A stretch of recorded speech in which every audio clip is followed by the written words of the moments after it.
All right. Hello, everyone. Tonight, I'm joined by neoliberal shill again, and we're going to talk mainly about the riots, both the left and the right's response to it that's going on in LA, everything that's going on with ICE and the deportations, extending that to immigration in general, and how that ties into the far right in the lead they're starting to build politically. So I think first off, it would be best to just talk about what's going on in LA, the continued riots that don't seem to be cooling off. I don't know if you have seen a lot of this, have you? I haven't seen too much tonight. Have you been exploring Twitter? I've seen videos from earlier in the day, and I've been following it for the last couple of days. And I actually know some people who live in Los Angeles, and I've kind of asked them what the deal is. Uh, Honestly, it's in terms of the scale of the riots, they're actually pretty small. They're contained mostly to a couple areas downtown.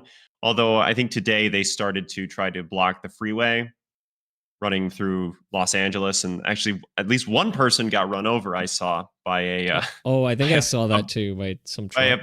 pickup truck with a fifth wheel. So I prayers for that person, because that could not have been good for them. But I don't think we are at the scale of the George Floyd riots yet. There is not really the same kind of mass mobilization that we saw during that event. Well, that was organized. Well, this is, I think, organized to some degree, but not nearly as well. And they're not getting the numbers out. Partially because I think that the African American community is not really interested in getting involved in this. They don't really see it as their fight. Blacks historically don't really like Hispanics, so I don't think they're really all too broken up to see a lot of them be deported.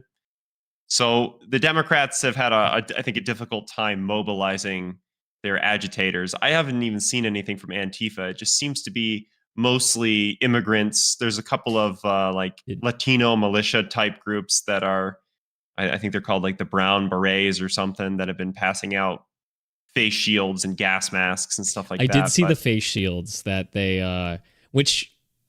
people, I saw some people saying that there's, I don't know, what was that movement? They're saying no kings or whatever, that I guess like the Walmart CEO sponsored, and people were drawing a connection of these face masks are not sold many places, but one place they are sold in bulk is Walmart.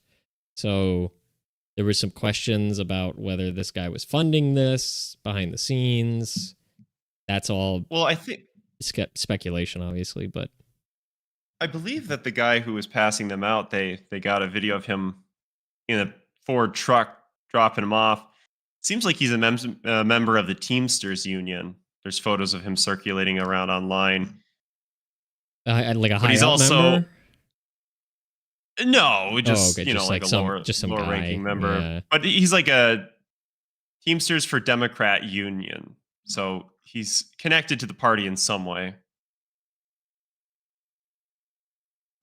But I think more information's coming out about that. We're getting some more information coming out about that No Kings protest. Who's funding that? Seems like it's the mostly the Indivisible group, which is a far left activist group started by Leah Greenberg and Ezra Levin, I believe, are their names.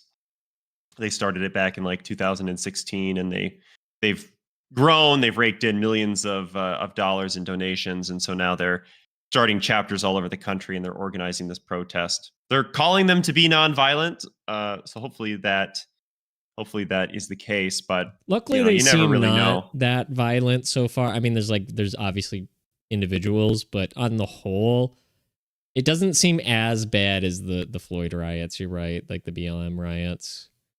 And I just think that it's harder to mobilize these people to get them to actually go out and risk their lives, right? Or to prevent the deportation of illegal aliens. I don't think a lot of people are all that interested. I think a problem with it, though, is that with the George Floyd riots, or with any riots that's caused by like somebody getting killed by police, those tend to peter out just with time. People just get bored of it. it's a one instance that all time heals all wounds, right? So after a week or two, they kind of give up. The thing about the ICE deportations is that it's not going to stop, at least over the next 4 years. Even if it's not that many, even if it's 500 a day, which isn't enough, it's not going to stop. And so is this going to continue to happen every time they make like a big arrest of, a couple thousand people? Is there going to be another riot that breaks out every time? Or will they just lack the funding and the willpower and the ability to mobilize people? And then what is the Trump's response to this going to be? Because he seems to want to shut it down, but he's also kind of taking his time, it seems, because maybe it isn't as bad as, when you see all the videos compounded together, it seems really bad, but maybe it's not that bad in totality, right? This, like you said, the scale's maybe not that bad. So maybe he doesn't want to escalate things by sending in the military and making a big show, and then people who wouldn't participate say, oh my gosh, fascism, now I have to participate. Well, yeah, I think that's probably right. There's not a lot of energy behind this. I mean, they're angry. This is very clearly a colonial enterprise. This is, what I've been saying for years, is that this isn't just people coming in looking for a better life. This is an expansionist objective, or an expansionist endeavor. These people truly believe that the Southwest of the United States is rightful Mexican clay. They really believe that they own it, and they should own it because they owned it for 27 years back in the 1840s, and they are trying to achieve that end. And so that's real. Like, that's really what's going on here. It's kind of it's a racial issue, but they just don't seem to have the same kind of cohesion that the blacks have when they're rioting. I mean, Rodney King or the George Floyd riots. I mean, these were massive riots. The amount of property damage that was done, the number of people that were killed, it's incredible. But I think that there's just, I don't really know. I don't really know if it's just that there's not a lot of energy, or if it's just there's not a lot of money in it now that the U.S. aid has been cut off. No one's paying these people. Right. I don't know where they're getting the money. How are they affording these pallets of bricks? They're probably getting some donations from various PACs. Maybe the Walmart's heiress is giving them a little bit of cash, but it's not flowing in the same way that it was. I mean, I'm pretty sure that the federal agencies, like the FBI, was probably funding this stuff for the George Floyd riots. Well, I was wondering about Antifa you mentioned. I'm like, yeah, maybe they're not getting paid anymore either. So I haven't really seen any of Antifa for the whole year, basically. I haven't seen anything or heard anything from them.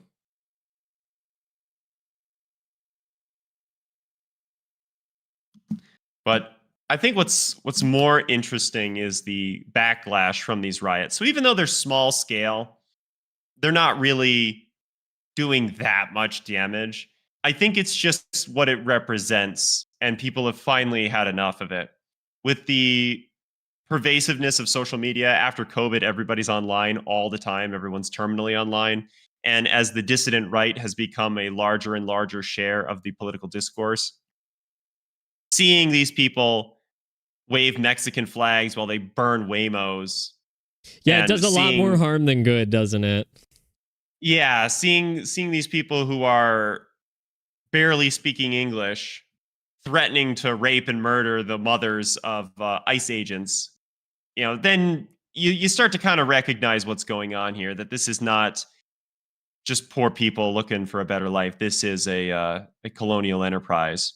And people, I think, are rightfully upset about it. And so I've been amazed with the shift that I've seen on the right. I mean, these are things that the dissident right has been saying since at least 2016, 2015, when Trump said that he was going to deport all the illegal aliens, said we needed to build a wall, said we needed an immigration moratorium. And this is what Patrick Buchanan has been saying, going way back to his presidential bid. And even before then, that the United States isn't going to survive if we continue to have all this third world immigration. We can't absorb these people. We can't integrate these people, naturalize them. They don't want to assimilate. They bring violence and crime. and we've got to do something about it. And now finally, you're getting some mainstream conservative voices who just 4 or 5 years ago, I guess more like 6 years ago, back during, if you remember, the Groyper War, Yeah, when a bunch of Nick Fuentes's followers would go to the college campuses they went to and ask Charlie Kirk questions, like really hard questions, like, how does anal sex help us win the culture war? Because all of a sudden, the conservatives were totally fine with homosexuality, or well, and asking then about the uplifting it, USS like, look, Liberty. we have gays in the conservative movement now. We're so progressive. Right. So I'd like to get back to that in a minute, because I think that that's part of what's going on here, but not the gay part specifically. But they're asking really hard questions about the USS Liberty and Israel, but also about immigration. They were saying, hey, like, America used to be 90% white. Now it's not, and things are worse. Like, should we have no immigration? And Charlie Kirk called them racist, said that immigration is our greatest strength. He said, even just, what was it, last year, when somebody asked him on a college campus if America would still be America if it was all replaced by Indians. And he said, as long as they're Christian. Yeah. He said, as long as they're Christian, it would still be America. I think he also, either he has said or other people in his orbit have said that if you had an island and you had the Constitution, that's America. America's not land and territory and a specific people. It's a set of ideals, right? I'm sick of hearing that. It's not a set of ideals, because the ideal, it doesn't work. Like, any set of ideals only works with the people who created it. And so you can't just like give it to any. We tried that. We tried that in the Middle East for 20 years and we accomplished nothing. Right. We tried it in Liberia. Their constitution is a carbon copy of ours almost entirely, and Liberia is not doing so well. And even in places like Japan or Germany, where we wrote their constitutions, we tried to, put a lot of our liberal democratic virtues into there. They still function, completely different from the United States. They just have a completely different culture. It isn't the ideals. It isn't the form of government that is coloring how they behave. It's the opposite, right? It's the people that color the form of the government. Right. And so the government is a reflection of the people. They still are saying that. People like Vivek were saying, like, America is just a set of ideals. Like, it's not. Well, of course he would say that because he's an outsider. Yeah. And that's what's making people sick. And I think they're finally starting to realize, like, something's wrong, right? Like, the body is sick. There is an enemy here that is not integrating in some way, shape, or form. And it's taken people a long time to get to that conclusion. But now there's no going back.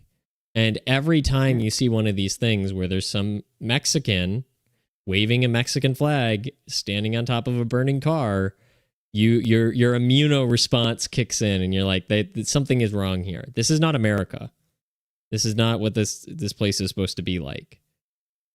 And it doesn't matter the supposed benefits, which we don't see anyways. What matters more is like the practical detriments, which is everything's on fire. And it's not safe. The idea that immigrants add to the economy, I mean, they can grow the economy like a little bit. I think on average it's like 0.5%, because you're just adding consumers, which inevitably is going to add a little bit to consumption and add a little bit to the economy. But they're consuming less anyways, because they're working for less money, and then they're also sending a lot of it back to Mexico. So right, yeah, there's almost $100 billion a year goes abroad from remittances. 30 billion of that is from Mexico, or to Mexico, excuse me. So yeah, the idea that they're paying taxes and they're buying stuff, and that isn't even really true either. And I would argue, and I think it's become clearer and clearer, that the societal damage that mass immigration causes is not worth whatever kind of economic boon it causes, if there's any economic boom. It's not always about maximizing profits, guys. We can take a little hit on the theoretical maximum of profits in exchange for a stable, healthy society. Like, we judge it by one metric, GDP, number go up, one number go up. Now that number, although it does in some way, shape, or form impact people, The numbers that people care about more are the housing prices and how much they're getting paid in real wages compared to inflation. It's like those numbers are more important because like the collective GDP does not represent the average American. It just doesn't. No. And those numbers are not going up. The home ownership, employment, the real GDP per capita, purchasing power parity, those are not, well, I can't say they're not up or down because it depends on, which one they are, whether that's good or bad, but they are not improving. The situation is not improving for the average American. Right. On any front, economically, socially, health-wise. And a lot of that can be attributed to immigration and the strain it puts on our social services, the strain it puts on our medical systems, the strain it puts on our schools, the strain it puts on the housing market, and the downward wages it causes in the job market. So, but we got a little bit sidetracked here. But Charlie Kirk, just earlier this year was saying, yeah, like if America was all Indians, as long as they're Christian, it's fine. Or right. If we're on an island and it's and we have the Constitution, that's America. And this is a complete 180. Now he's been crashing out for him. Let's go see what good old Charlie has to say. Yeah, you can pull up his Twitter, and he's kind of been on a winning streak in that sense. Is he's saying we need no more third world immigration. Immigration's no longer good for the United States. We need net zero. We need to deport all these people. But I don't believe him. Kind of. I believe he's saying it now and he'll follow through with it, but like the turnaround is so quick for him specifically. Literally weeks. As of like 3 weeks ago, he was still towing the same line about immigration is good for America and immigrants can become Americans. Now he's saying that's not true. Now I think two things are true here. When he says we need to stop all third world immigration, him and Matt Walsh and Laura Loomer and Jack Posobiec, all these people, they say we need to stop third world immigration. That probably means Mexico and Africa. Not that there's a tremendous amount of immigration from Africa, but certainly it means Mexico and South America. Just you wait. This is my guess. This is my bet. I don't think that the third world encompasses India in their worldview. I don't think that India will be considered third world, and so they'll want to leave an exception for them to come here. Infinite Indians to take all the jobs. Infinity Indians. That's my suspicion, is that if I'm being hyper cynical, it's that they want to stop the Mexicans from coming in here so that they can bring in the Indians. If I'm being a little bit less cynical, but I think this is the most realistic. Oh, go ahead. I was just gonna say I don't think that's like probably the primary case, but what you think is the most realistic? I think most realistically is that, as I talked about with the gay marriage stuff or abortion, right? They're okay with abortion in some circumstances, or birth control, IVF, right? Things that Republicans 20 years ago were not in favor of ever at all. I think that they're trying to get ahead of the left on this one. Not that the left is going to embrace anti-immigration, but they're trying to get ahead of the dissident right because they see the dissident right rising. They see people like, and I'm going to speak broadly because they're not all, really that dissident, but Candace Owens, Tucker Carlson, Nick Fuentes, Andrew Tate, right? You're seeing Myron Gaines. You're seeing these people become more and more mainstream. They're getting a larger and larger following. Even more Their talking points are people like Charlie Kirk. Like a lot of doesn't Nick Fuentes get like more viewership than all of Fox at this point? And I'm not sure. I think he averages about 100,000 views on his streams a night, which is very impressive. But I'm not sure what you get on Fox News on average. But it's comparable, right? Like he's getting a bigger audience, and it's the young, easily accessible either. Well, and it's the young people that is what matters, right? You can continue to feed the boomers the same lines about immigration and about Israel being our greatest ally, but it's the young people that matter. Boomers aren't going to be here forever. And the young people are the ones who are anti-immigration. The young people are the ones who are like actually anti-feminist. Like they want women back in the kitchen. They don't even want them voting. Even the women, they don't want to be voting. Younger people are the ones who are dare I say anti-immigration, anti-Israel, anti-immigration, anti-feminist. They really, truly embrace these. They are actually traditional conservatives, as would have been what you would consider conservative back prior to World War II. They're Right, like and real paleocons. I think you're right about people trying to get ahead of it, but it's only some. Like Charlie Kirk, grifter, obviously trying to get ahead of this so he can have a place in the movement. He can still make money. He still has influence. And they also want the ability to direct it, right? It's hard to direct the stampede from the back. So if they're in the middle of the herd, they can say, hey, let's chill a little bit. Let's pull back. Maybe not all immigration, but I agree. We got to ban the third world immigration where like the young people are ready to just like close the borders and never interact with the outside world ever again. So they want to pull back. But then there's also those who are not pulling back. And those are people like Jordan Peterson and Ben Shapiro, who like will cede no ground on Israel, zero.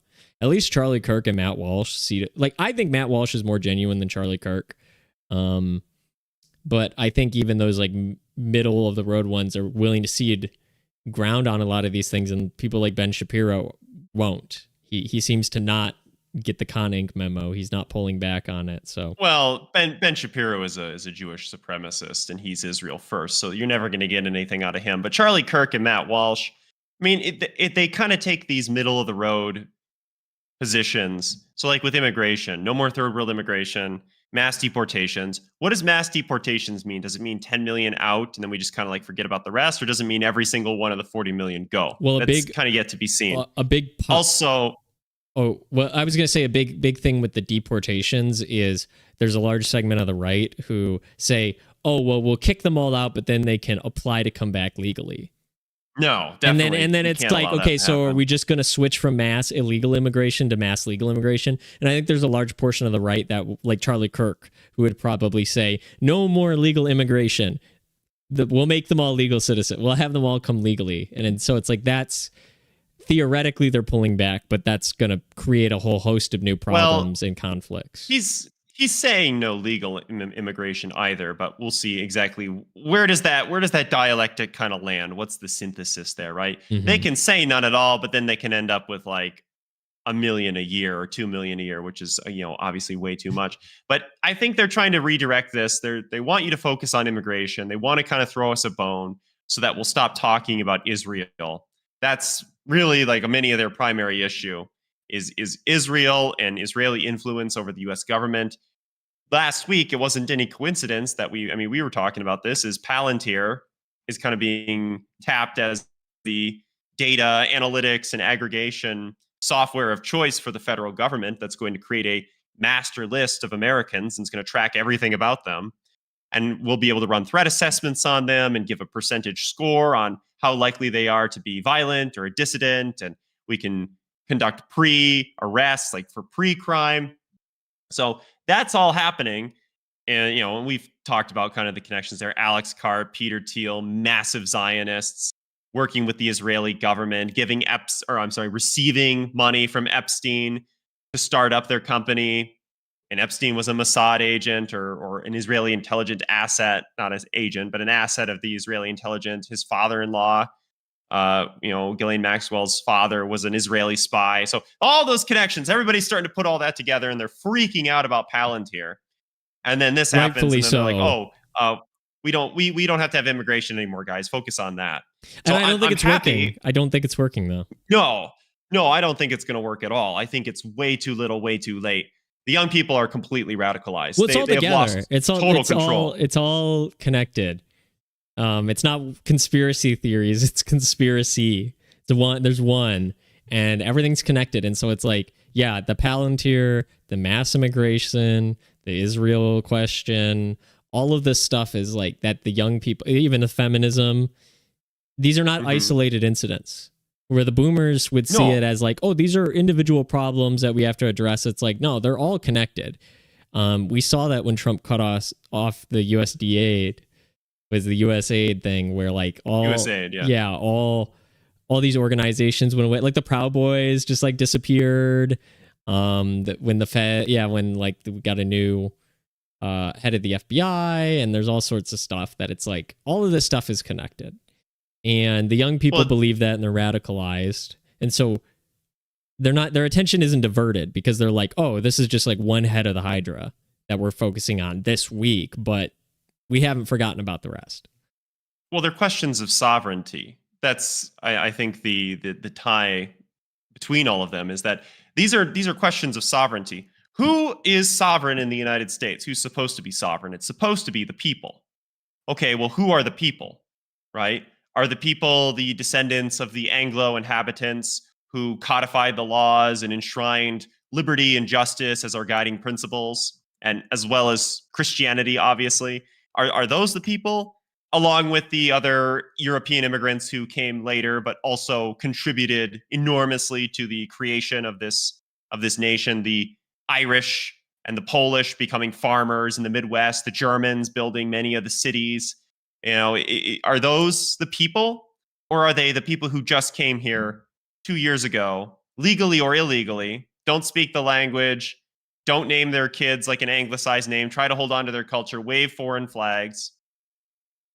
Like, are those the people? And the answer is obviously not. Like, according to the founding fathers, they couldn't be because they're not free white persons of good character.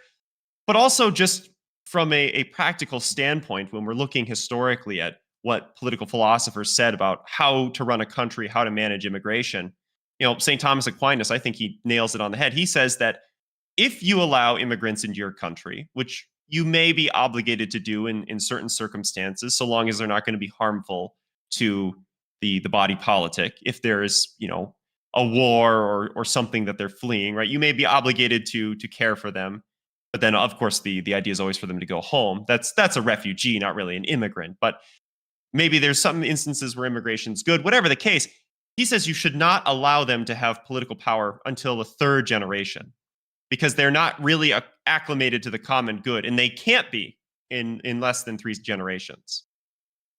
And so the idea that we have Sri Thanadar calling for the impeachment of Donald Trump, some off-the-boat Indian who can't even speak English and made his money from torturing beagles, like that's just, I think, completely ridiculous, totally antithetical to the point of the United States, like what the founding fathers set out to create here.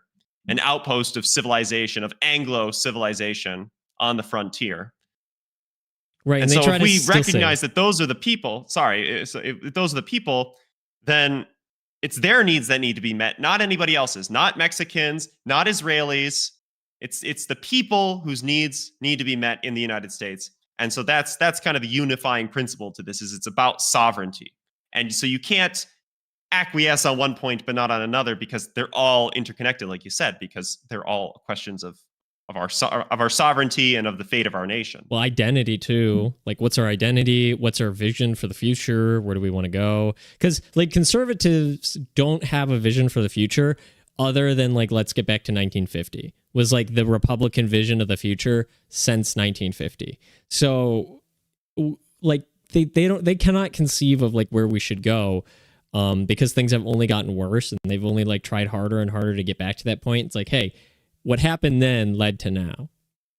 Like the reason California's a hellhole is because of Reagan. Like he right. You know, granted amnesty to all these people. They allowed to vote. They voted to bring their constituents in and make it all liberal. And like, it's just like escalated from there. It snowballed.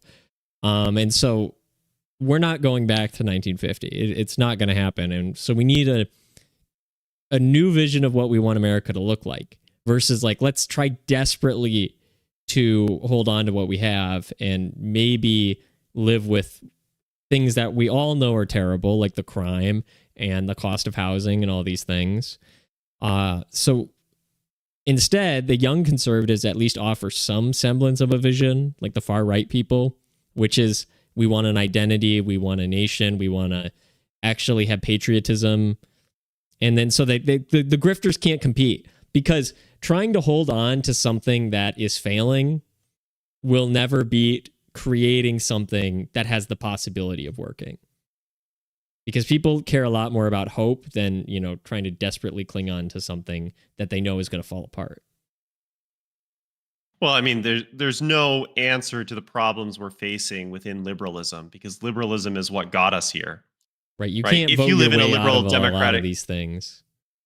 No, if you live in a liberal democratic system, you just you cannot have multiculturalism. It's not possible because you are going to create factions, because people are going to try to advance the ends of their own people.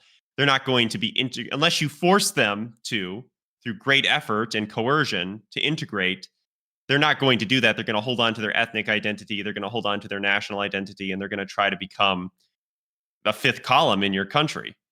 It took a lot of effort to naturalize the Germans and the Irish and the Italians and the Polish. I mean, there were growing pains. There were struggles with that. They were oftentimes very insular. There was crime associated with, their kind of insular groups. They stayed in their neighborhoods. They didn't necessarily learn English all that quickly. But it took a lot of coercion and forcing them to speak English, to participate in American holidays, to give up, some of their traditions and cultures from the old country, because they're in a new country. And this is America. We have our own traditions, our own culture. And it took two world wars. Have some desire to do that versus just like the Mexicans Some who of them believe that like they really just want to conquer America. Like the Southwest they think is theirs. Like the Germans weren't really like, oh man, like I'm going to move to Massachusetts and we're going to make it German, like a German colony. I mean, like they still held under the traditions, but it wasn't like, I mean, Milwaukee was built by Germans, and the architecture and the history and the culture reflects that. But I mean, look what happened during World War I. Country loyalty, I mean. Like during World War I, we had a massive anti-German campaign in this country because we were afraid of them being a fifth column and undermining the war effort against Germany. So we banned, the German language in schools. We stopped teaching it in schools. We went on there was a massive campaign to coerce and terrify the German people to stop speaking German in public, stop wearing their traditional clothes, stop having their meetings every month where they would wear lederhosen and drink beer and dance. Like complete suppression of the German ethnicity in this country. And so that was a lot of effort. And you could say, oh, well, maybe that was wrong. Maybe we shouldn't have done it. But whatever. This is America. We have our own culture. You're either loyal to us or you're loyal to the fatherland. And that was the policy. But we're not doing that anymore. In fact, we're making it easier for them not to. We don't make them learn English. Every time you call a government agency or anything, you can press 1 for English, 2 for Spanish. You shouldn't be able to get by in this country if you can't speak English.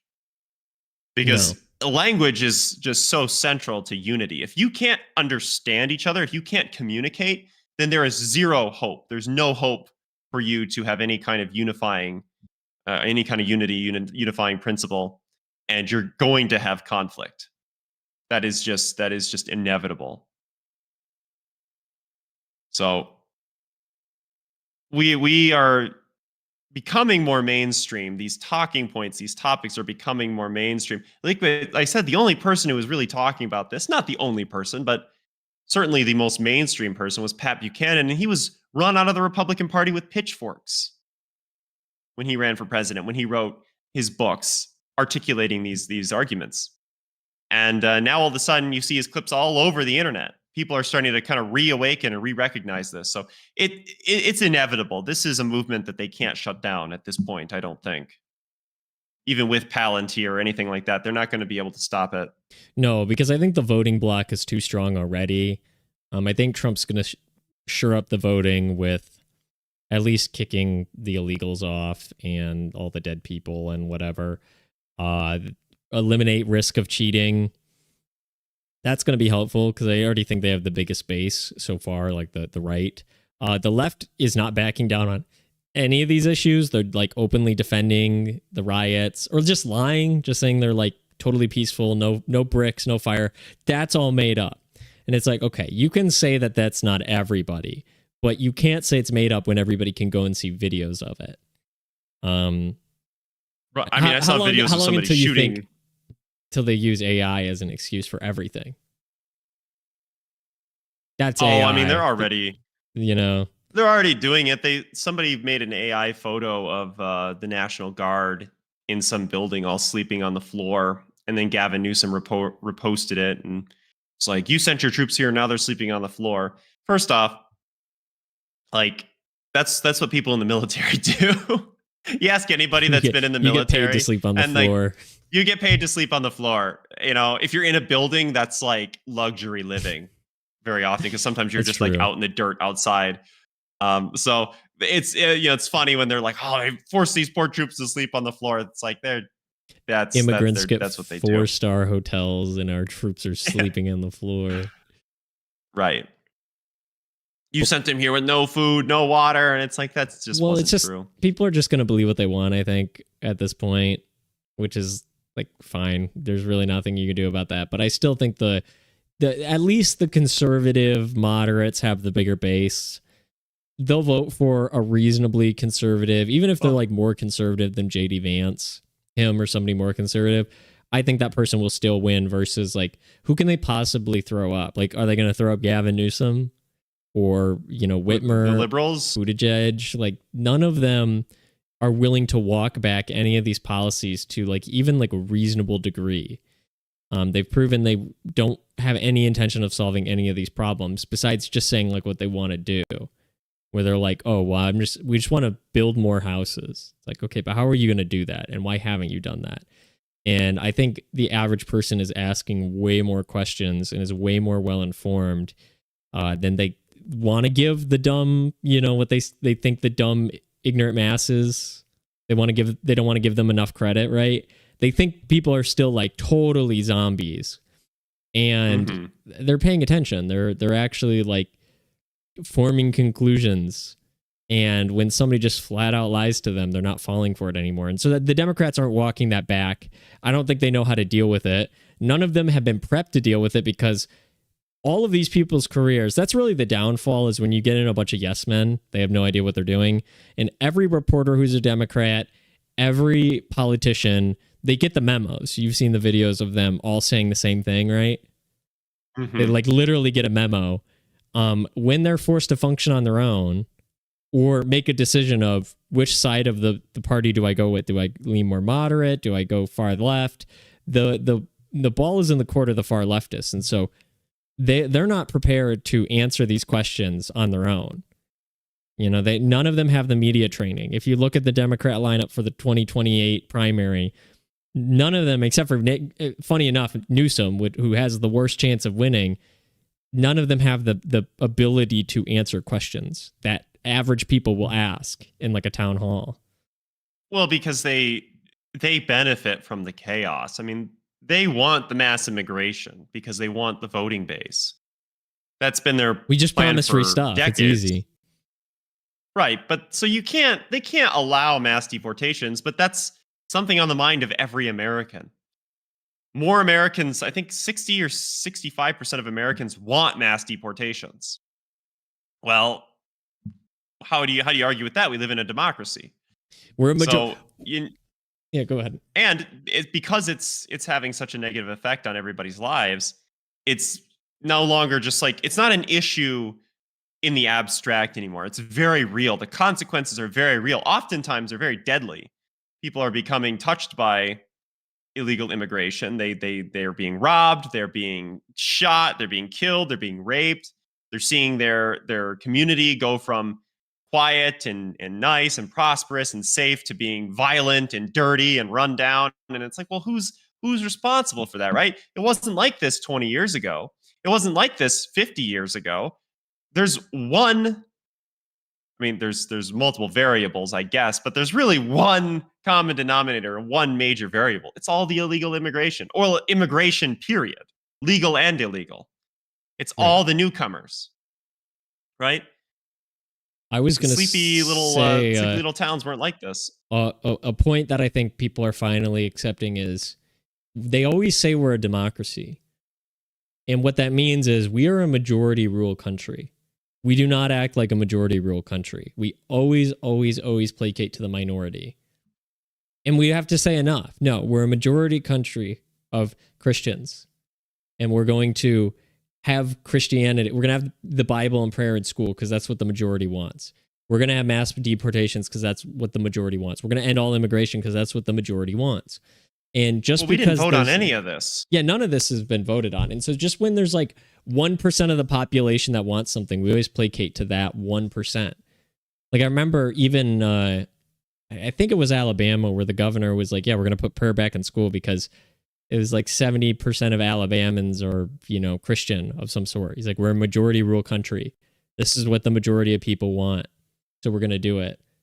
And we're always so concerned about how it'll affect the minority that I think of the young generation doesn't care. They say we are the majority and I don't care about the minority. Like, sucks to be them.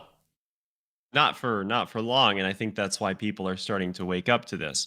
It's all about minority rights while white people are the majority. But as soon as white people become the minority, then it's majority rules. And the majority decides that they're unhappy with Whitey and they're going to take all his shit. That's what happened in Rhodesia. That's what happened in South Africa and is ongoing in South Africa. And that's exactly what would happen here. They would not treat us the way we've treated them. We have been very generous. We've allowed them to come into our country. We've given literally trillions of dollars of welfare and government assistance to these people. Literally trillions of dollars. We've invested in building up their communities. We've allowed them to vote. We've made them citizens. We've done everything. We've done more than any nation has ever done in the history of the world for immigrants. And we have gotten nothing out of it. And not from these third world mass immigrants, obviously. We have benefited greatly from immigration in that we swelled our population in the 1800s, which was probably necessary. But not this current wave of immigration. It has done net damage, has been a net negative for the United States. And people are starting to recognize that. They're like, ooh, it's not so nice and not so safe in my town now that I'm the minority. This is not, they're not treating me the way I would treat them. Right. And that's causing this kind of instinctual threat detection.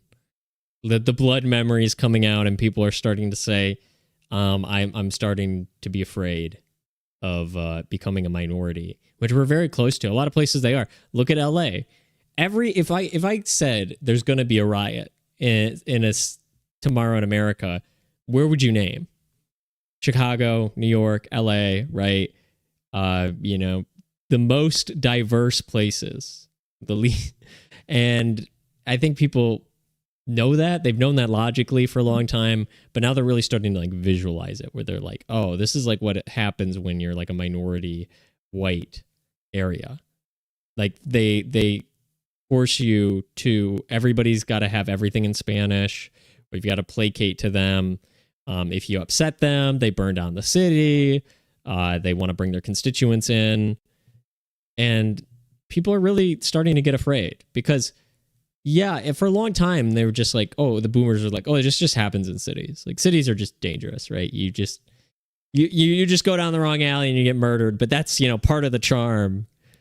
But the boomers didn't. They grew up in cities that weren't like that. When they were growing up in Detroit or Chicago or Atlanta or New York, it wasn't like that. It wasn't like that in the 50s and 60s. Yeah, they like to talk about how rough and tumble it was, but like, you lived, so probably wasn't that bad. I mean, you weren't getting randomly shot. Yeah, but then ethnics. But you're looking at, and that's why young people with the internet, you look at everywhere that's had mass migration, and it's awful. And then you look at places that don't have mass migration, and they're amazing. They're beautiful. Like, they're beautiful cities. They're not Western cities, but they have first world charm. Japan, Korea. You even see people talking about like rising countries like Vietnam and the Philippines, and like there are bad areas, but there are really good areas too, good cities. Every time one of those places brings in immigrants, they always cause problems. And then they look at their own countries, they look at Europe, and they see what happens. It's not safe to go out at night. You'll just die, or you'll get attacked or robbed or something. And the young people are sick of it. And I've made this point before that you would think that the old people would be the ones who would say, oh my gosh, I miss growing up in a city that was clean and nice and homogenous. You think they would be the ones that miss it, and the young people would, since they are not used to it, they wouldn't really care. It's instead the opposite, because young people have the grass is always greener concept. So they look at those images and videos and they hear stories and they're like, oh, that sounds really great. And they don't even consider the problems that come with any time and any place. There's always problems that the boomers probably look back and we're like, well, there was problems and whatever. And now we have the internet, so everything's great. The young people are so like grass is greener. They're like obsessed with basically how society looked prior to World War II, prior to the Industrial Revolution. Even that's when you start to get really like dangerous, right? When we're talking about going deindustrializing, getting back to no liberalism. Let's get a king. You know, it starts like kind of like they're joking, and then they start saying like, well, you know, if the streets are clean and the housing is affordable, like, do I really care? So well, look at all the nostalgia bait that Zoomers and Gen Alpha kids post, you know, stuff for the 60s, the 80s, a world they never knew, a world they never grew up in, but a world that they're told was amazing and wonderful. And it was, you know, everyone was happy and healthy and safe. And it's like, okay, well, what's different? Oh, my town is only 45% white now. Well, that's probably why. That's probably your problem. right. The pattern recognition's kicking in. The education, this is one of the benefits of the education being so poor, is that they're no longer able to even teach their false narrative of history, right? Whitey bad, white people killed all the Indians because they're mean, white people enslaved Africans because they're mean, then they were mean to them with the Jim Crow stuff, and white people are just inherently bad and awful. Like, the kids are so stupid and they don't pay attention in class, and then they don't force them to learn anything, that they're not learning any of the atrocity propaganda. They're not learning the propaganda. No, where are they getting their propaganda from? They're getting it from Instagram. They're getting it from Instagram and TikTok, and they see an edit, a Julius Caesar edit or an Adolf Hitler edit, or even just like an America in the 50s edit, and they're like, wow, this is so base. This is what we should be doing, right? Like, they have lost control. They have lost control of the minds of the Zoomers and the Gen All Alpha. it takes and now they're is one trying. Hitler edit. One Hitler Little Dark Age edit, and then all of a sudden you give up civic nationalism and you want all the Indians deported. It's like, it's magic. It's really those people making Little Dark Age edits, making all the, you know, Hyperborean schizophrenic edits, have done more to advance the right wing than literal decades and billions of dollars spent by conning. Because they have the backing of the truth. It's incredible. Well, but I've asked. There's questions that should be asked. That I mean, there's like character questions you can ask. I remember we've asked people in the past, if you got everything you wanted, but you were not allowed to vote, would you give up your right to vote? And then a lot of people would say, yeah, like, why do I care if I vote personally if I get everything, you know, if I got my dream society? Mm-hmm. And then you'll get people who say, well, no, my right to vote is more important than anything. And it's like, okay, that's irrational. That's unreasonable, right? When you're putting your pride, like, I get to vote ahead of the outcome. And then you wonder why everything's collapsing around, because it's like you're putting your pride, your individualism. And so people are asking those questions. Like, a lot of women I know are like, they'd be fine not voting. They would just, they actually don't even want it, because they're like, I don't want to work. Because they finally get it that they don't have an option to not work. It comes, the responsibility, or with the authority comes an equal measure of responsibility. And then wait until we have a war kickoff, and then, you know, all the men sue and say, I'm not going, because the women have to get drafted too. Women would give up the right to vote like that immediately. There's no good legal argument for why women shouldn't be drafted if men are. Because they're equal. They're equal in every sense of the word. According to the law, they are completely equal. There is nothing that distinguishes them, nothing in their body, nothing in their mind, nothing in their physical ability, nothing about their reproductive, nothing at all is different. And therefore, you cannot exclude women from the draft. It just legally, it makes no sense. Right. And then every woman would be like, I would rather give up my right to vote than do that. And so people are asking those questions, and that's where you're getting this rise in the far right, because they're like, okay, things were really nice when it wasn't all individualism, when it wasn't all diverse, when it wasn't all about maximizing profits. You know, it's like there's things that we were promised benefit society. These things will make everything better. Number go up always makes things better. And it's just not true. It's just not the case. We've seen the logical extent of it. And the logical extent is the total dehumanization of people. Like Marx was right. Marx was like actually kind of right about like people being reduced to a commodity. His solution was not good, but late stage capitalism combined with liberalism, you get these massive problems where you just dehumanize the individual. They're perfectly malleable units. The soil doesn't matter.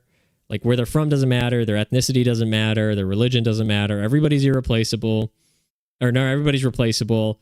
You can just move them from one place to another. It's just a set of ideas. Nothing matters. And people are seeing clearly that none of that's true. And it's all the young people. It's all the young people, like you said, that are just going to age out the boomers. Well, yeah, this is the last gasp of the baby boomers. They're still holding soon on to they power. Can't hurt They're us still anymore. Really soon, so soon they won't be able to hurt us. And Gen X won't be able to do anything because they're too small a generation. So the millennials, that's kind of our final hurdle. But I think they're just so apathetic. They're just, that's the other thing is like young people that I know are really interested in politics. People my age and younger, very interested in politics. They're actually reading. They're reading up on it. They're learning the history. They're learning something about political philosophy rather than just watching Fox News mindlessly or CNN mindlessly and just being like, Trump bad, Democrats bad. It's like liberals getting owned. And I hate this because the older I get, the more I feel like one of those cynical comics from the 2000s, although I don't think that they really understood what the fuck they were talking about. But when they're saying, oh, both sides are equally bad and both sides, they're just trying to screw you over and both sides. I don't think that they really truly understood how the uniparty worked. I think that they maybe just had an intuition that things were bad, but they didn't understand how this all works. The older I get and the more I kind of see these connections and see how the left and the right really just work together. There's a uniparty that does just screw over the American people. The more depressed I get because it's not as much spectacle. You feel like there's not as much. It's not as much of a team sport. There's not so much like victory and defeat. It's kind of just like this blob, this amorphous blob of government and politics that you're just desperately trying to fight against, but you can't ever really hold on to anything solid, pin it down, and put an end to it. Well, Trump has realized that it's a lot harder to do with this than he thought. He thought he could just get in there and he'd be like, boom, I fixed all corruption. Well, even Trump is part of this. I mean, like we've discussed the whole Palantir thing, his connection there, his connection, or his his devotion to Israel and Netanyahu. And it's like, okay, where does his agency actually start? Does he believe all this stuff? Is this just lip service? What does JD Vance believe? That's more opaque. That's where you're like, okay, do we actually have anybody on the inside? Are our votes actually getting us anything? Where does our power come from? How do we actually get power? Do we just need a bunch of money and a bunch of influence? I mean, that's certainly a place to start. It didn't work for Elon. It didn't work for Elon, but that's because Elon didn't actually convert money into power. He thought he had power because he had money, but power is not just being able to bribe people, basically. You need to be able to command their undying loyalty. So in some sense, that's what's good about this current Trump administration is that, yeah, they're not the most competent, but they are loyal. Like Pete Hegseth. Is Pete Hegseth the best person that they could have chosen for the Secretary of Defense? Absolutely not. What is he? Was he a major? I don't even know. That's not a very high-ranking officer. What the hell does he know about, commanding the entire Department of Defense? That's usually something that a general or an admiral is given. But at the same time, anybody who's a general or an admiral is really a political puppet because you don't get to be that high ranked if you're not kissing asses, kissing rings, doing favors, compromising yourself. You get to about major, and if you're not playing ball, that's about where you cap out. Even becoming a colonel is a very political endeavor. So I've been told. So you have Pete Hegseth though, who's incompetent and drunk and abandons his family, whatever. But at least he's not dragging us into a war with Iran. At least he is with Trump on that. He is with Trump. They seem to be lockstep that we are not going to get involved in a war with Iran at the behest of Israel. So that's good, right? If Pete bungles around and doesn't do the best job, okay, that's fine. So long as we stay out of those stupid, pointless wars. So loyalty is very important. That's something you can't buy. That's something that just comes with who you are. It's like you getting people dependent on you. People need to be fanatical about you, willing to die for you. That's power. And we're starting to put together that base, I think. I think we're starting to put together this kind of real, true, deep power. You can't have that without an ideology. Like, what would people die for now? GDP, number go up. I'm all in, right? It's like, no, they die for the religion. Butt sex in Botswana. Yeah, that's what we die for. Remember what you're fighting for. It's like they're going to die for the religion, which is Christianity. They're going to die for actually semblance of their people. If they become, white nationalist or whatever, they're going to say, like, my people I want to fight for, not just like the amorphous American blob. What their heritage, like the Europeans, they're going to probably have, I think they're going to have more of a kickoff than we are when it comes to reclaiming their identity and their patriotism. Just because Ireland is descending into chaos. Have you seen that? Has that happened again? It always gets to a certain point and then it peters out. But I'm wondering when they'll just be. I guess what happened was two migrant.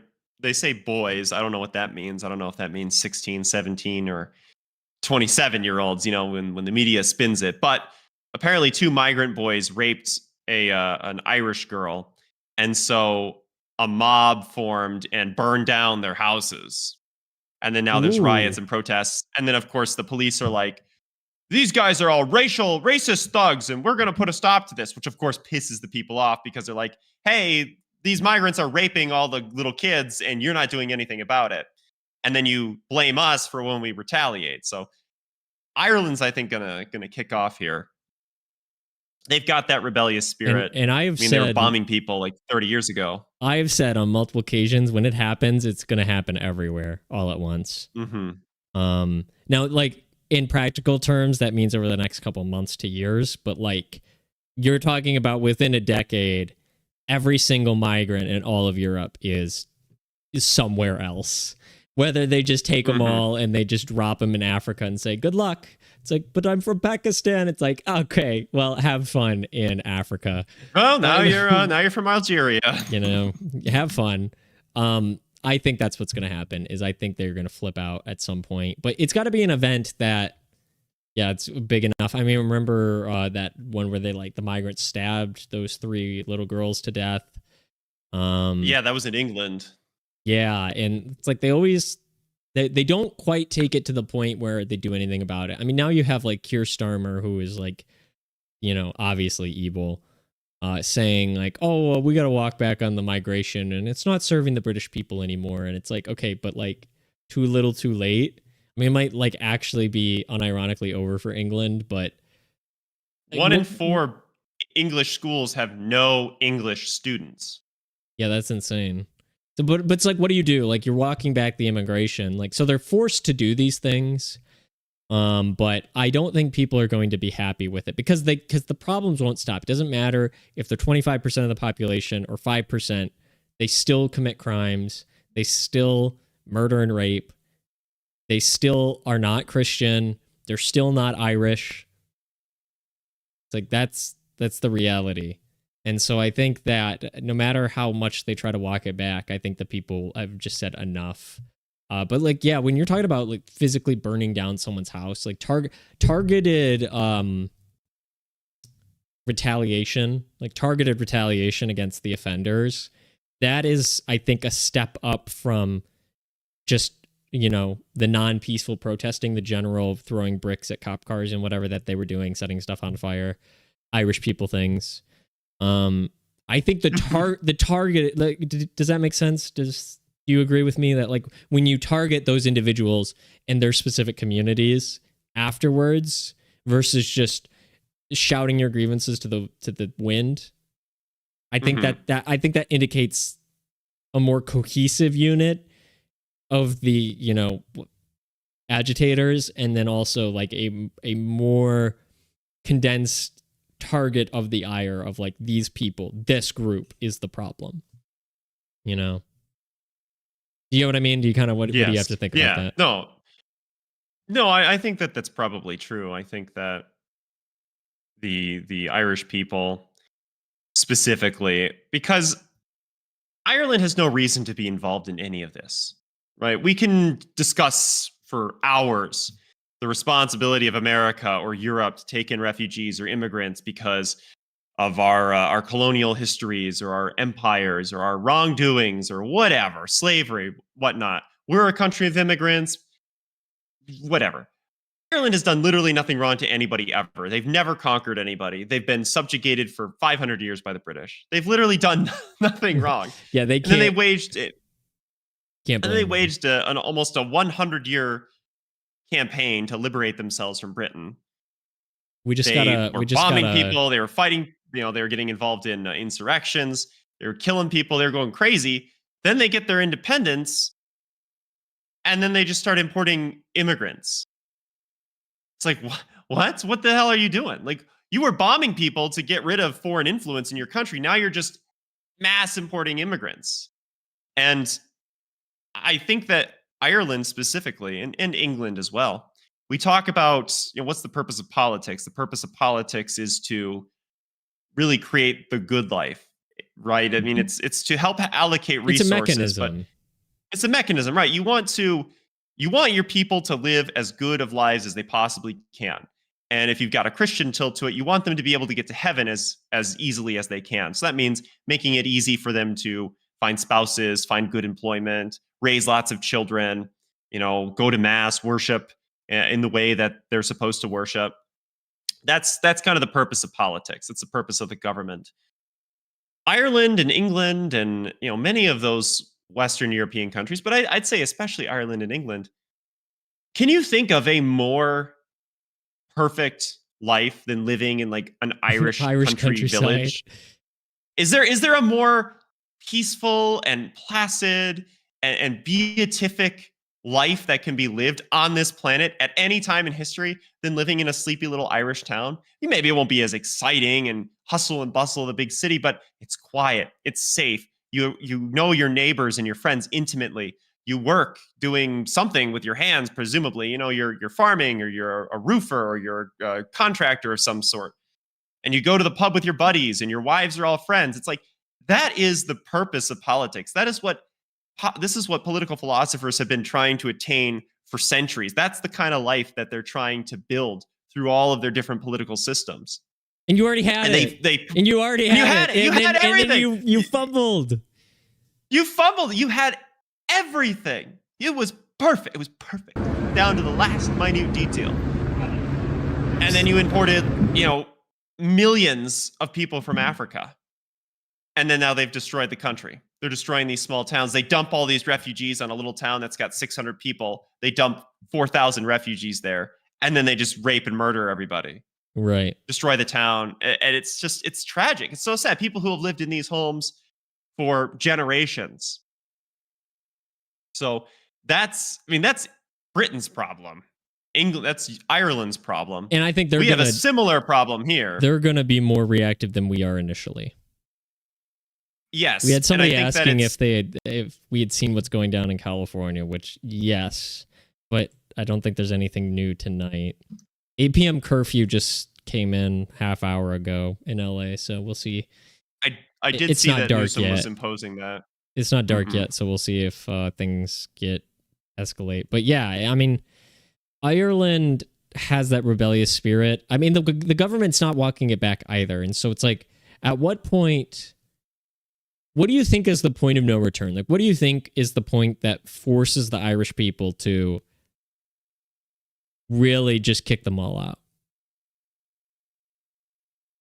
Because I don't know if they're ever going to legally allow them to, you know, the plan. The question is, when does the violence escalate? Like, when do they burn down enough buildings that the police just start doing something crazy, right? Like opening fire on Irish citizens or just arresting them in the middle of the night. That could happen. Like the no-knock raid. We just walk in and arrest everybody in a town, like an entire town, because there was a protest there and we don't know who everyone was, but we're taking all of you. Well, that's anarcho-tyranny, right? Is that the migrants can destroy the country, they can rape and pillage, but when you defend yourself, you end up going to prison. So what it's going to require is probably the reformation of the IRA, honestly. It's going to require people who are desperate enough, have nothing to lose, and are willing to put their life on the line for this and getting popular support from the people. I mean, it'd be great if Ireland could just vote and then just deport all these people, but that just seems unlikely, right? And we don't want violence. We don't call for violence, but I just don't see any other way. Listening. For Europe, they're not listening. Politicians aren't listening. Here we have the benefit here where it seems like they're starting to take our concerns seriously. They're backing off. I don't think that they're backing off. I think that we have enough power that we are able to exert, that we don't have to resort to violence. Because when you resort to violence during a protest, you resort to violence during a political unrest, especially like getting into guerrilla tactics, that's because you're in a weak position. That's because you're weak. You don't do that if you're in a strong position. You try to enact policy because you have power. But the Irish people don't have power over their own government. They have no power. Right, exactly. So the question is, and with those things, no matter however the police retaliate, that's what escalates it. And like I said, it's going to be a shot heard around the world of some 5'4", female cop on SSRIs who just broke up with her boyfriend. Well, her boyfriend just broke up with her. And then she goes to her patrol of the riot, and someone gets a little too close, and she just guns down 3 people.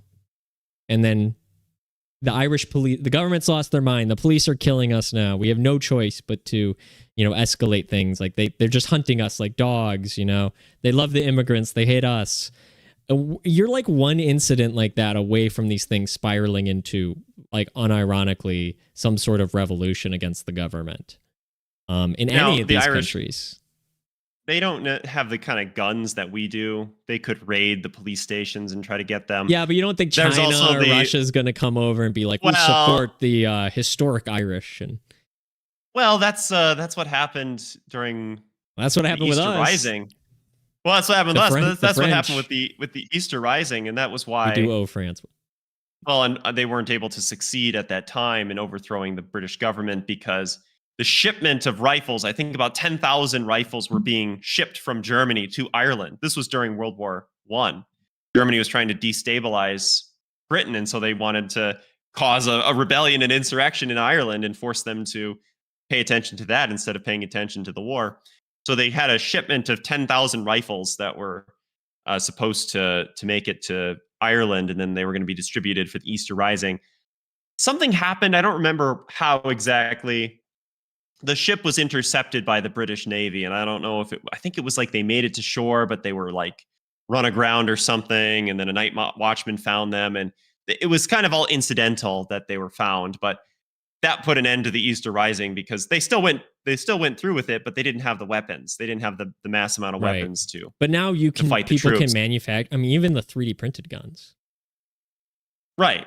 Somebody could sneak in a bunch of ammo and 3D print the gun. They're one use, but like these things can happen. Especially because at that time those were British soldiers oppressing Irish people. Now it's Irish soldiers oppressing Irish people. Who are they loyal to? Right? Are they loyal to the government and to the immigrants, or are they loyal to the Irish people? How loyal are you when you're getting fired at? If you're just are a cop, you sign up to be a cop because you got nothing better to do, which is probably most of the police. Maybe there's some semblance of justice or whatever. They're not there to die. The police are not going to die for a cause that they may even not really believe in. So if the people start firing on them, you bet half the police force would just quit overnight. Then you send in the military, and it's like, who's in the military? Irish people. Ireland's not a big No. big Who's state. specifically? What's the specific demographic that is the majority in the military? Oh, young men. Who is the biggest agitators of the anti-immigrant question? Young men. So it's like, is that really going to work out well for you? Probably not. So the young men will just, like, I don't know if they'll quit or they'll just take some weapons with them on their way out. It doesn't end well for the government because they'll lose the monopoly on power. Well, we've seen this play out many times before in history. We saw this in the Philippines when they ordered them to open fire on the nuns, and they're like, "No, we're not going to do that." And then the military turned on Marcos. You saw it in the Russian Revolution. I mean, what kicked that off was a Women's Day parade that just kind of got out of hand. The women just started kind of chimping out, and there were some riots started. And the soldiers got spooked, opened fired on some civilians, killed like 40 of them. And it just spiraled out of control from there. The commander who ordered the troops to open fire was beaten to death by his own soldiers after the fact. And then they all deserted and they started like throwing down their weapons or selling them to the rioters. And it just spiraled out of control in Petrograd. That's what I'm telling. It's just like one incident of somebody with very poor trigger discipline could escalate one of these things into probably the biggest case of mass revolution in world history, I would imagine. A spark that would ignite throughout the entire Western world, from Canada to all of Europe to America to Australia, and then probably in a bunch of other countries just for the heck of it. You know, time to air our grievances as well, you know, get on the radio and announce some stuff. Kind of European solidarity against migration. No, I could really foresee it. I think we're a little bit more insulated. Like I said, the American people have a little bit more power. Yeah, we have more power. America's weird. And we have a weirder relationship. We do have the melting pot and stuff. But like Europe, it's like, if you're not Irish, everybody knows what an Irish person is, and they have no history of this, like you said, of oppression. Right. They've got nothing to pay back. Oppressing. They've been oppressed. Of oppression. They have nothing to pay back. Is the thought. And so why are we doing this? This does not. Well, and the change has been so rapid, and also there's nowhere to go. Here in the United States, the change has been gradual and rapid. It's been happening since 1945 was when the Great Migration took place, and then 1965 was when Hart-Celler went into effect. So the third world's kind of taken over the cities has been happening since the end of the war, basically. And so generations of people have just kind of noticed their quality of life goes down, so they move one ring further out of the city center into the suburbs, or then they move towns. They go from the big city to a smaller town on the outskirts, or they move to a nice city that's like 100% white, that's in the western part of the United States, or somewhere else, you know, in Ohio or whatever. You can mobilize, or you can move in America, and you can kind of get away from the nastiness. You can get away from the third worldism. You can't really do that in Ireland. Ireland's very small. It's a very small state, and they only have 8 million inhabitants. I'll have to look that up. They never recovered from the potato famine. They have about 5 million. I think 8 million was their peak. These look like some upstanding gentlemen. So the Republic of Ireland has 5.38 million people. Okay, that is not that many. Northern Ireland what's the police is per capita? 7 million. Wow. Northern Ireland, 7 million. That's crazy. That is kind of crazy. Yeah, what does Northern Ireland do? United Ireland. Kick those damn Brits out. Well, yeah, that would double their population. That would be good for them. But that's what I'm saying. Is like there's nowhere to go. It's a tiny island. Same thing with England. There's really nowhere to go. Like, it's also, they have the ability to just dump people in the middle of the night. They'll just you'll only be in a small town of 4,000 people, and you'll wake up on a nice peaceful morning and there's 4,000 Africans there. and they're just destroying everything. They don't have a place to go. There's no, like, societies are built when populations grow naturally. When you, like, because when people have babies, they understand that in 20 years, all of these people are going to need homes. So the industries pop up and people build homes and you have time to build new roads and stuff. You cannot have your population doubled overnight. That doesn't work. And they're like, oh, and just someday in the future we'll build more homes or we'll build more roads. It's like, that's not how that works. You don't have the facilities to handle these people. You need services, you need space, you need homes and utilities. And no, you're right, you can't do that overnight. And especially now with people who are of such a different culture. But to your point, you just can't escape. Like, you can't go, there's nowhere else to go, because you'll go somewhere and then they'll drop 4,000 migrants there in the middle of the night. And so you can't even buy your peace anymore. And it's like, why are you here? Like, why are you people here? Why do you bring your culture to Ireland? Why would you go to Ireland? And I think Irish people... Africa's 100 times the size of Ireland in terms of population and size. There's no obligation for Ireland to take in anybody, not a single person. And really, I wouldn't say we have an obligation to take in anyone either. No, it's the magic soil. Plenty. Everybody knows that Ireland has the best soil on the planet.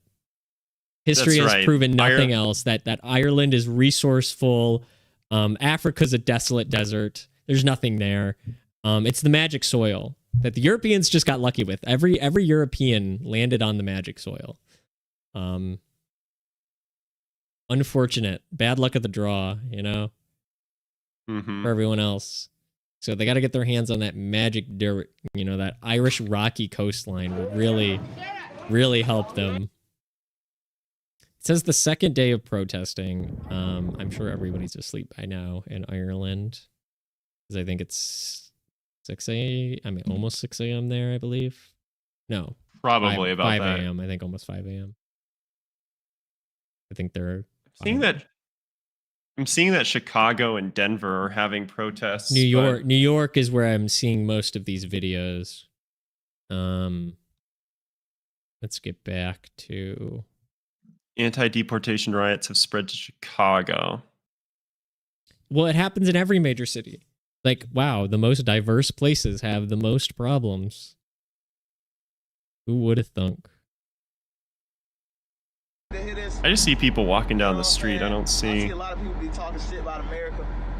Hey, if you don't like America, go they're beating somebody up. Bitch. Yeah, I don't know. We'll see. I just don't feel it. I don't know. I don't feel it in the air. You could feel the tension in the air during George Floyd. Yeah. You really could. But when did he die? Did he die? He died on May 25th? Yeah, wow. He died a little bit ago. We had the 5-year anniversary. Didn't you get that cake I sent you in the mail? Yeah, 5 years clean from fentanyl. Good job, George. I guess I would have thought it was later. Things heat up in the summer when it's hot. People go crazy. People get out on the street. They go crazy. They go insane. So we'll maybe have to see if this kicks off more. Although we're right around the time when George Floyd would have been taking place. Well, and the less that they crack down on it, the more people feel they have the ability to push the line further. So it's been kind of cool. It's only 68 degrees in Chicago right now. So 8 p.m. to 6 p.m. or 6 a.m. curfew is the and it's almost 9 p.m. there. I don't know if there's much. I was looking on YouTube and seeing if there's any LA live streams.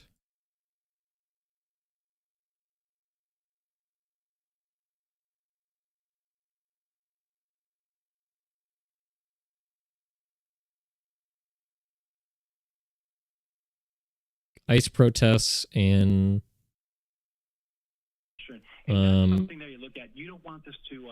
in LA, New York, Atlanta, Trump deploys more troops in California. But that's also the thing. They're like, oh, the normalcy will go back. And it's like, yeah, this will be over probably within a week or two. But this happens like all the time.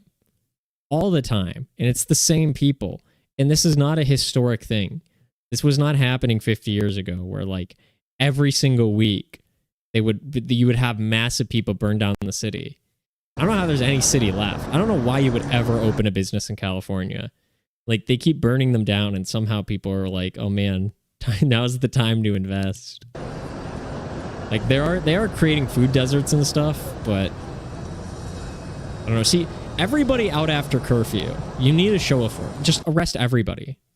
Throw them all in a warehouse or something. I don't know. Like, because they have the curfew, but then they don't arrest anybody or do anything about it. Like, everybody should know that there's the curfew. Well, yeah, it's like, parents setting boundaries and then not enforcing them. Of course, they're going to just continue to break the rules. So, yeah, they need a show of force here. Not only because we need the protests to stop, but we need to inform these illegal aliens whose country this is. They can't throw a temper tantrum, threaten to burn down the city, threaten our federal agents, and then expect to stay here.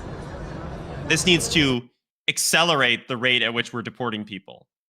This needs to broaden the scope of our deportation efforts. We need more police involved. We need to deputize local police.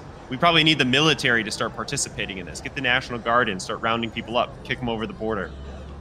That's what you need to do in a situation like this, because if you show weakness, they're gonna eat you alive. Well, they're gonna destroy these cities. Everyone here should be arrested. You were out after curfew. I love you guys. Right. And they're not doing it. It's the law, and they're not doing it. Well, because they're not. Gavin Newsom's not serious. No. And Mayor Bass isn't serious either. Chicago is having problems as well. This is from earlier. This has to have been.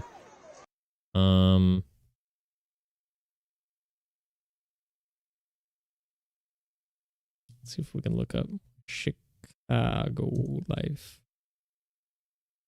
Spell Chicago.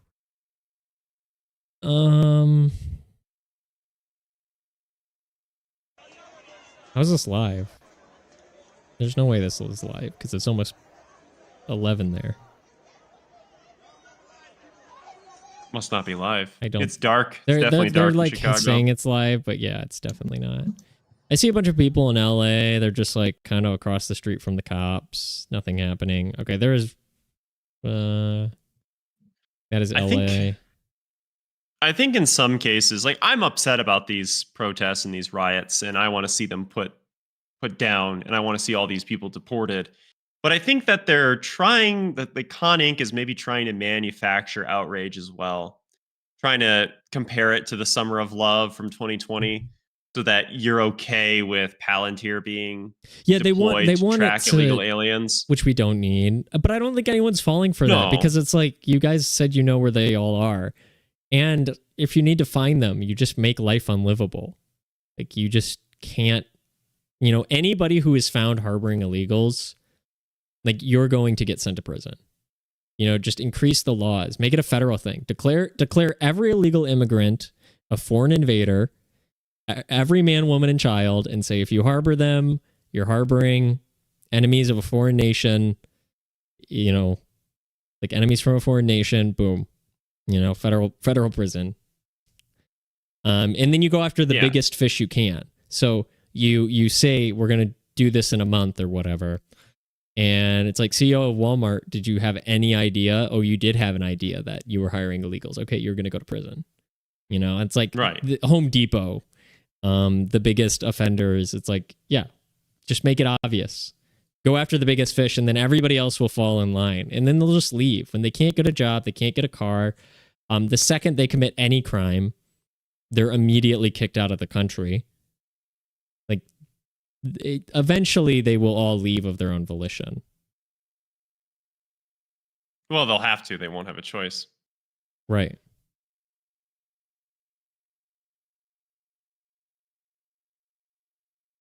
They just got to do some big operations. The ICE has to kick it up a notch, because I think it's like they're deporting like 500 a day. They want to get it up to like 2,000. That would be better. What you really need is to show the organization and the capacity of the federal government to do this without Palantir, right? We're in the middle of the night. One night they just go into LA and they arrest like 20,000 people. you have like the biggest military operation on US soil ever or something like that. And then you just arrest all these people, massive show of force, like, hey, we're gonna find you. This is not like random encounters. We are looking and we will get you eventually. If it's not tonight, it could be tomorrow. If it's not tomorrow, it could be the next day. Just leave or contact us and we'll help you leave. We'll put you on a plane. We'll let you take your assets with you. Just get out of here. Get out. Which I'm Go fine home. with. I'm fine with. Like, that's even like more than we should be giving. The founding fathers would have probably, been very upset with that compromise. Like, you're letting them keep the money they stole from Americans. It's like, yeah, if they get out, the lifetime money they spend, or like the drain they have on the system, is not worth taking whatever money they managed to earn here. And if you can get them to leave, then I think it'll be well worth it.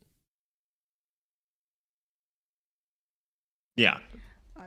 It's going to save us money in the long run, and it's going to preserve the character of this nation, which Right. I think is more important anyway.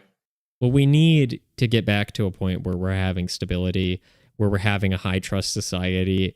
I mean, everything else is coming downstream of that, right? Like, people aren't dating and having kids because the economy sucks. They're not meeting people because they have nowhere to meet people.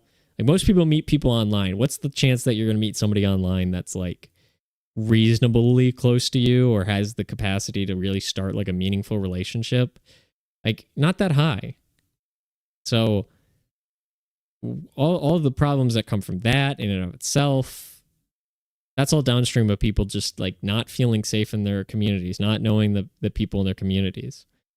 And every group self-segregates. This is what's crazy. You say diversity isn't a strength because these groups do not integrate into the US, they self-segregate.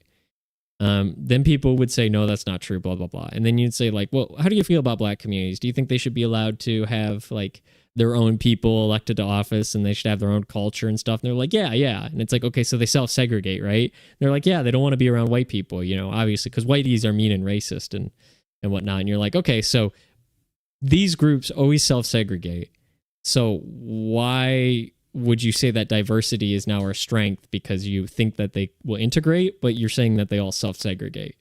And it's like they This is can't called bring those together. it's called prescriptive representation, and every community believes it. Like you said, we believe, okay, black people are best at representing black people, which would mean probably that white people are best at representing white people. So when we have this pluralistic, multicultural society, it starts to become difficult because if we have multiple groups of people living in the same area, then they're competing for representation. Mm-hmm. And that makes things difficult. That breaks down unity. Well, yeah, Which is why you're oftentimes naturally they gonna do have them- self-segregate because they don't want to necessarily be competing with each other and stepping on each other's toes. Yeah, look at this collapse of the Western civilization in real time. It's like, yeah, every major city in the entire Western world looks like a third world country. Or worse, it looks worse most of the time. Like, at least the third world usually stabilizes under some warlord. We're even worse because we just let it happen. And so the young people are just getting sick of it. The boomers are going to get aged out. All the money they stole from future generations, gone, they boomer. can't take it with them. Well, they'll spend it on cruises and motorhomes before their time comes.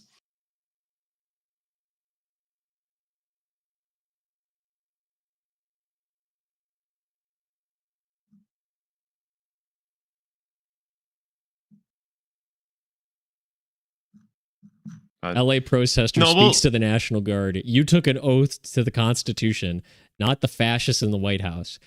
All right, sir, you're right. Please list the first sentence of the Constitution.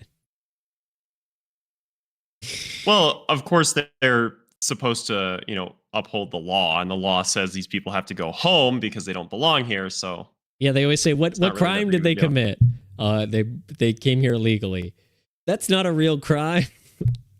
well, Name another one. What about rape? That wasn't them. that wasn't them.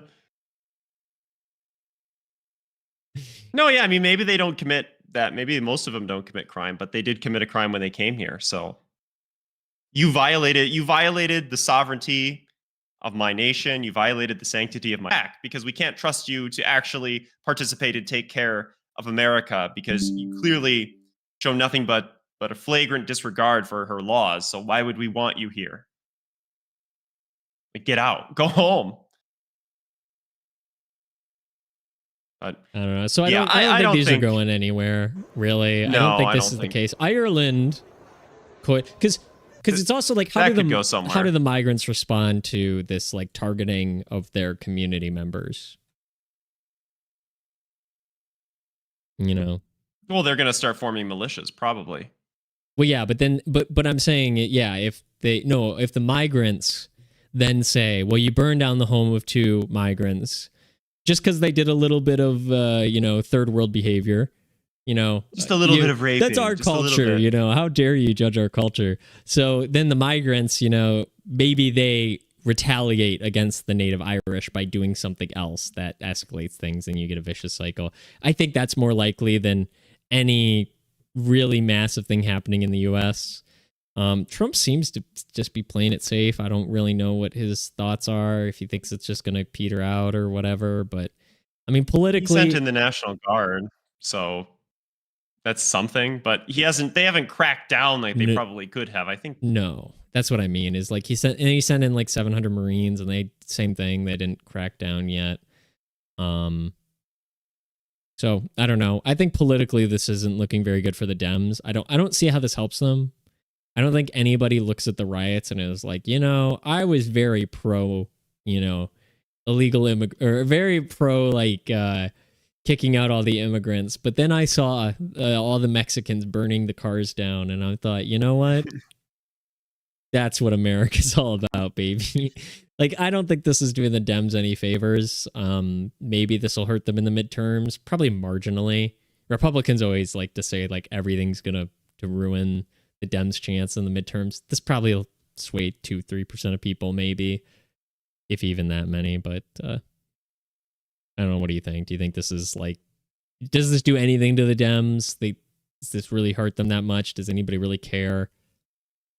All it does is really galvanize the right, and it pushes more people over the edge. But in terms of, what does this cause the Democrats to change their policy? I don't really think so. I think it really doesn't do. The Dems are totally impotent at this point. I think that they're trying to maybe resist a little bit.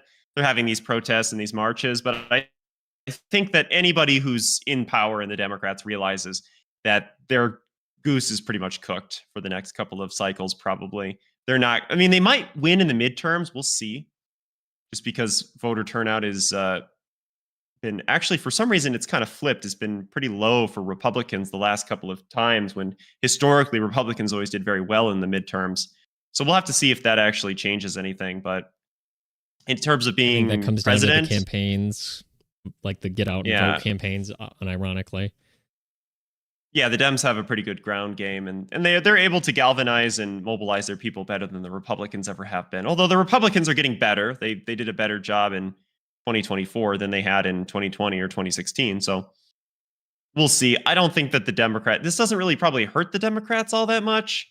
I think everybody's just kind of focusing on the immigration issue. They're just like, we got to get these people out of here. They're not really too worried about who's funding it. So you see some people like Laura Loomer's kind of talking about like, oh, here's the people funding it. And I don't think anybody really cares. I think they just see the mass immigration. They see the violence. They see the arrogance of these people thinking that this country belongs to them. And we're just all kind of fed up with it. And we want to see them all go home. So. All right. I think that pretty much covers everything. I don't know if you have anything else you'd like to say. No, nothing really. I think that's pretty much everything we had to cover tonight. Yeah. So we'll see how this happens. Ireland, I'm going to pay more attention to over the next couple days. I think that's more interesting, more organic. Yeah. But yeah, I think it's something to keep an eye on. It just moves the needle for people further to the right. And you're getting a more more evidence to the credence of the far right, which is that diversity is not our strength. These people don't belong here inherently. It's not just the illegal immigrants, it's the legal ones who have no loyalty to what it means to be an American. So I think that's really the only outcome from this, but that's mainly my thoughts on it. Yeah, sounds about right. Yeah, sounds about right. So, all right, I guess we'll end for tonight, but we will be back at some point when things get crazy again, which lots of stuff going on in politics now. So, I guess that's it for tonight. Well, thanks. So, thanks for having me on. Yeah, I appreciate it. All right, well, we will wrap that up then. All right, have a good night, everyone. Thank you for stopping by, and we'll hopefully see you again.